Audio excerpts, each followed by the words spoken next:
liked a lot. All right, so how was the feeling when you dropped Bootleg Part Two?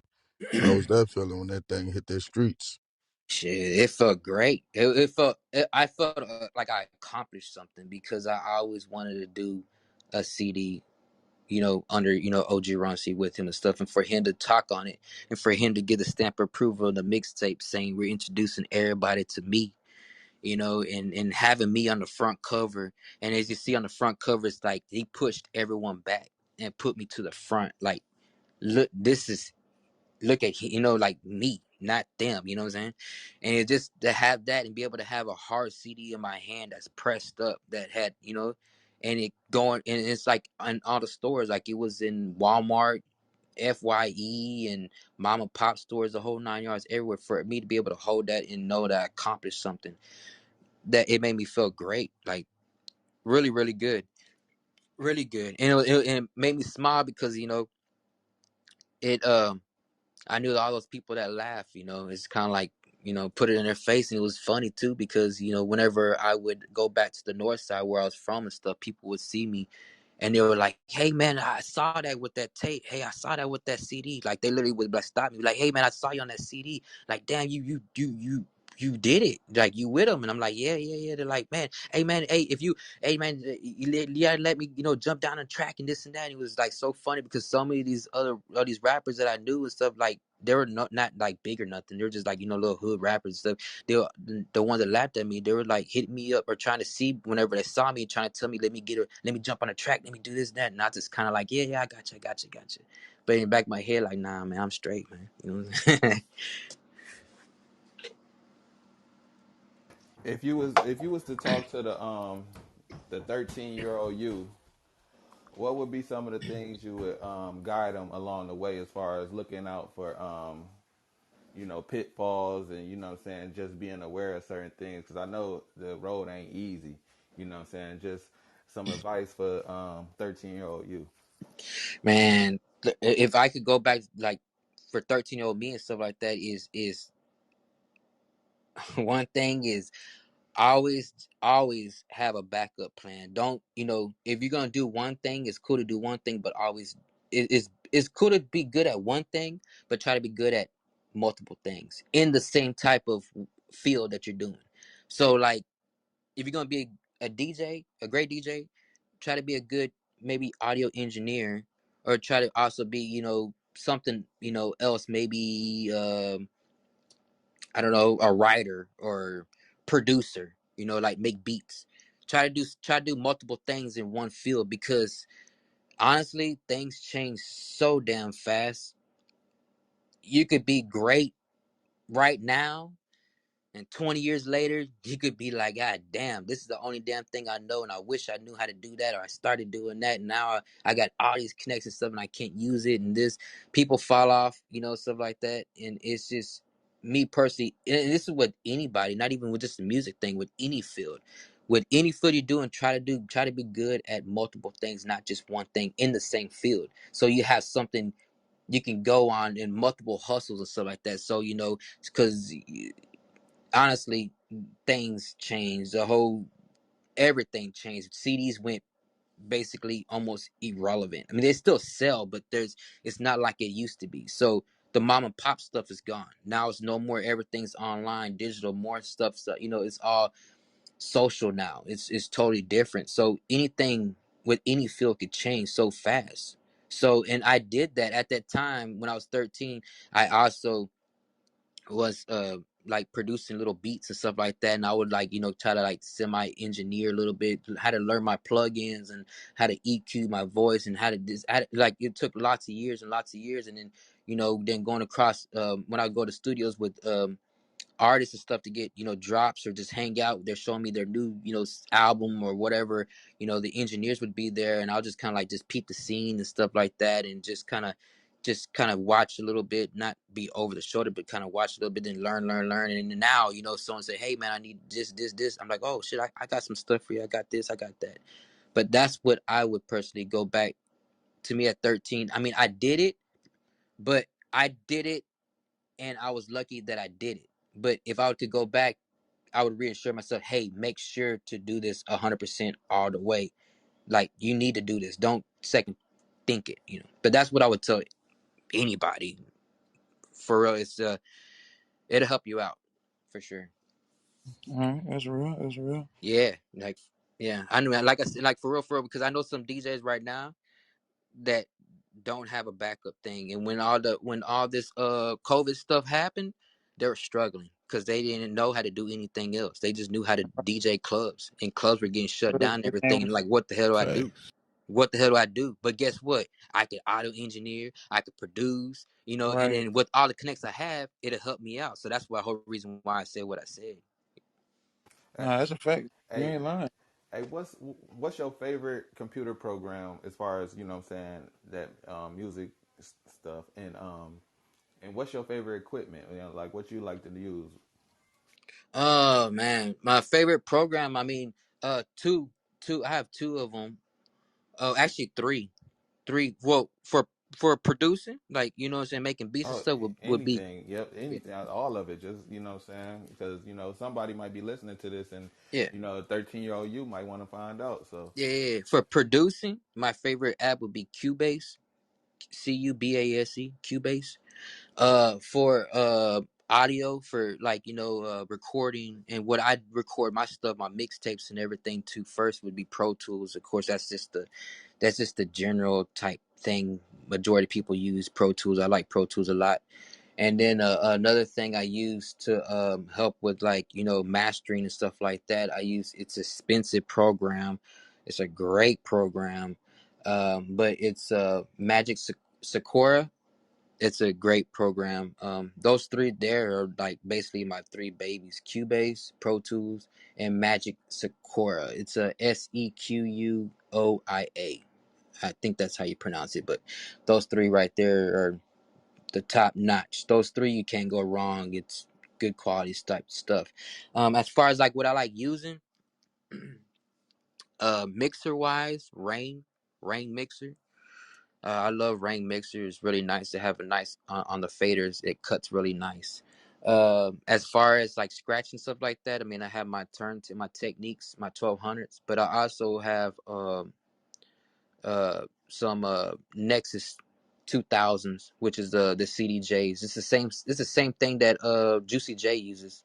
So you ever hear any of Juicy J, you know, for 3 6 Mafia, when you hear him scratch on his stuff or whatever, he uses the same thing. He uses Pioneer CDJs, Nexus 2000s, which are really really expensive. But Pioneer DJ has other decks too. I mean, they're great too as well. Um, but those are what I use to you know, scratch and everything. what about microphones? Microphone. As far as microphone, I have I use well, I have a couple microphones. I have the Shure SM7B, and then I have the baby blue, the blue bottle, blue bottle.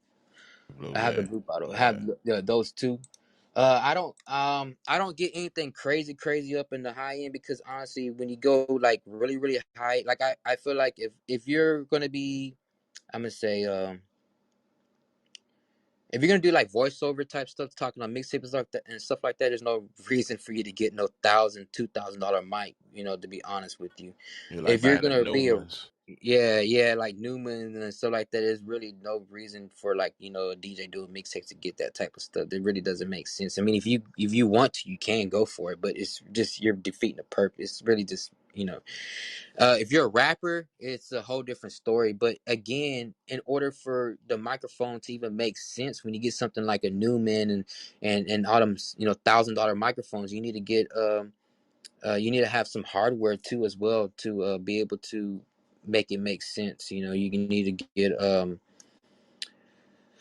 you need to get like a DA to 8A. Let me see, what digital to analog, digital to analog converters, and then you got to get, you know, a preamp and stuff like that to, you know, to make it all make sense. Which you're gonna be in the thousands and thousands of dollars by the time you get something set up. So I mean, like I said, if you got the money to do that, then go for it. But me personally, unless you're trying to make something like crazy and stuff, then I mean, there's really no point. Me personally, I feel like the best One of the best ones for like voiceover is Assure. The SM7B is awesome, but you have to make sure you have to get that I think it's called a cloud. You have to hook up to it because Assure SM7B, it puts out very low.